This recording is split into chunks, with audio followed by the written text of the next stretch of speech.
The Daily Code Snippet, TextTransform, TextDecoration, and TextShadow.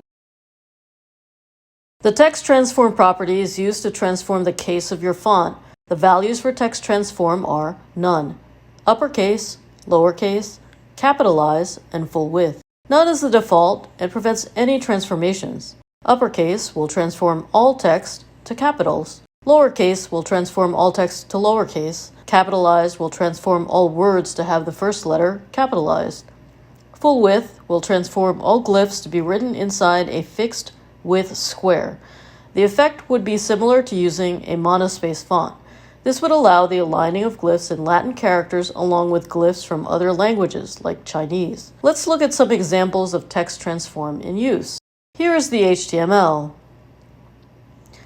We are setting up examples to represent each value: none, uppercase, lowercase, capitalize, and full width.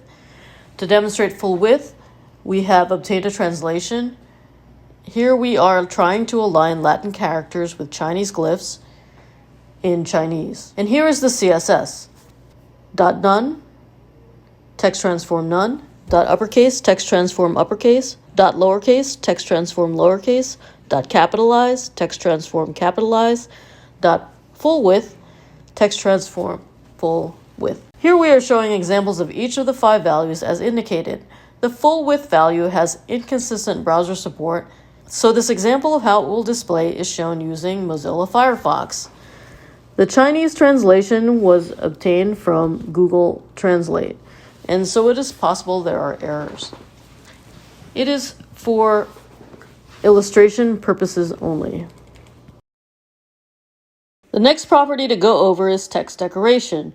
Text decoration will add or remove available text decorations on your fonts like an underline. Here are the available values. None is the default and removes any text decorations already present. Overline adds a text overline. Underline adds an underline to the text.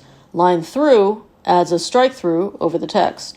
The most common use of text decoration is to remove the default underline that is added to links. Text decoration can accept multiple values, so for example, you can add both an underline and an overline. Text decoration is actually a shorthand for text decoration line, text decoration style, and text decoration color. Let's look at some examples. Here is the HTML. We have created classes to represent each of the values available for text decoration. In the first example, we have created a link. We are removing the default underline and that is added. In the multiple option, we are adding both an overline and an underline. And in the shorthand option, we are adding a strike through that is a double line and will be blue in color. Here's the CSS. Text decoration none. In this case, we aren't using a class called none because we use that for our text transform. So we have created instead a different class called .noline. For .multiple, you see that we are adding both an overline and an underline. And for .shorthand, you can see that we use line through to create the strike through, double to create a double line, and blue to change the color. And this is how it would all display. Drop shadows can be applied to text using the TextShadow property. The property can take up to 4 values to represent the horizontal offset, the vertical offset, the blur radius, and the base color of the shadow. The offset properties are required and can accept most length and size units, but pixels are most commonly used.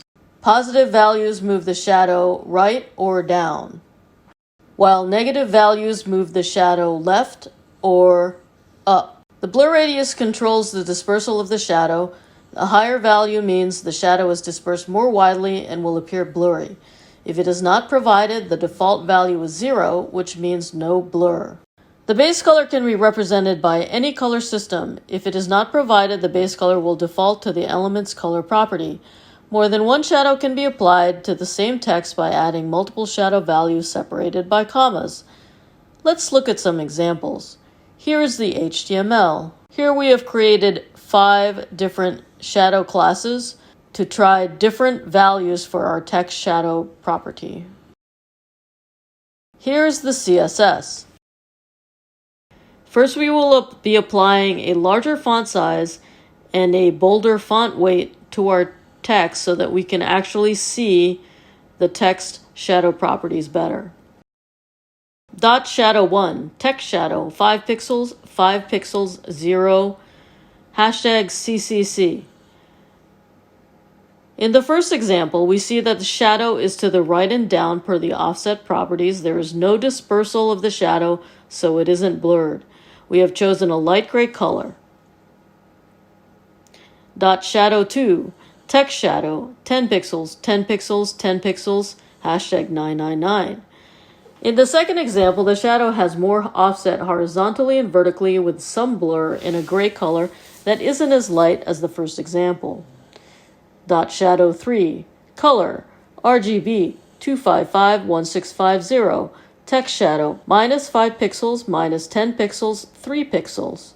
In the third example, we demonstrate how if the color is not specified, the text color will be adopted for the shadow. Here, the shadow is to the left and up with a minimal blur.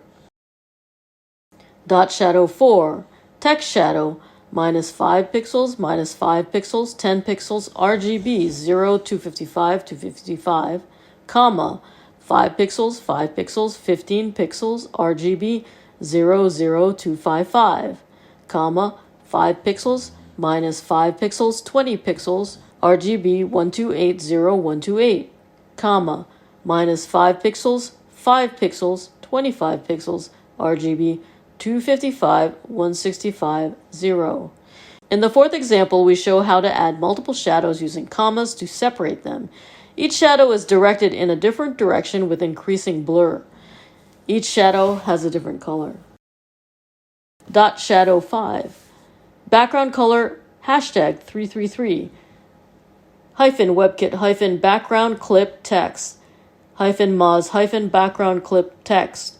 Background clip text. Color, transparent. Text shadow, 2 pixels, 3 pixels, 6 pixels, RGB A, 255, 255, 255, 0.5. This example is from the article Moonlighting with CSS Text Shadow from the website sitepoint.com, which had a few interesting text shadow examples to review. An emboss effect by combining text shadow with background clip.